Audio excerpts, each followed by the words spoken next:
April 9 വ്യാഴാഴ്ച നടക്കുന്ന നിയമസഭാ തെരഞ്ഞെടുപ്പ് പിണറായി സർക്കാരിന്റെ അന്ത്യം കുറിക്കുമെന്ന് പ്രതിപക്ഷ നേതാവ് വി.ഡി. സതീശൻ.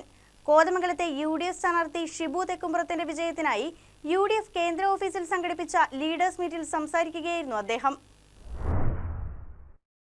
കഴിഞ്ഞ 10 വർഷം കേരളത്തിലെ 4 കോടി ജനങ്ങളെ ദുരിതക്കയത്തിലേക്ക് തള്ളിവിട്ട ഭരണമായിരുന്നുവെന്നും ഇത് തിരിച്ചറിഞ്ഞ പൊതുസമൂഹം ഒറ്റ തീരുമാനത്തിലാണെന്നും പിണറായി സർക്കാരിന്റെ അന്ത്യവും ജനപക്ഷ യു.ഡി.എഫ് സർക്കാരുമാണ് ജനങ്ങളാകെ ആഗ്രഹിക്കുന്നതെന്നും പ്രതിപക്ഷ നേതാവ് വി.ഡി. സതീശൻ പറഞ്ഞു. കോതമംഗലത്തെ യു.ഡി.എഫ് സ്ഥാനാർത്ഥി ഷിബു തെക്കുംപുറത്തിന്റെ വിജയത്തിനായി യു.ഡി.എഫ് കേന്ദ്ര ഓഫീസിൽ സംഘടിപ്പിച്ച ലീഡേഴ്സ് മീറ്റിൽ സംസാരിക്കുകയായിരുന്നു അദ്ദേഹം.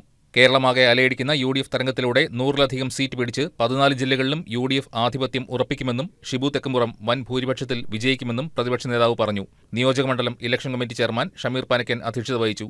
യു.ഡി.എഫ് നേതാക്കളായ AG. George, KP. Babu, Bhanumathi Raju, Jessy Saju, Babu Elias, Ibrahim Kavalayil, PK. Moidu, MS. Eldhose, Abu Moideen, AT. Paulose, Mathew Joseph, Prince Varkey, AC. Rajasekharan, PC. George, Babu Paul, Peter Mathew തുടങ്ങിയവർ സന്നിഹിതരായിരുന്നു. News desk, KCB news.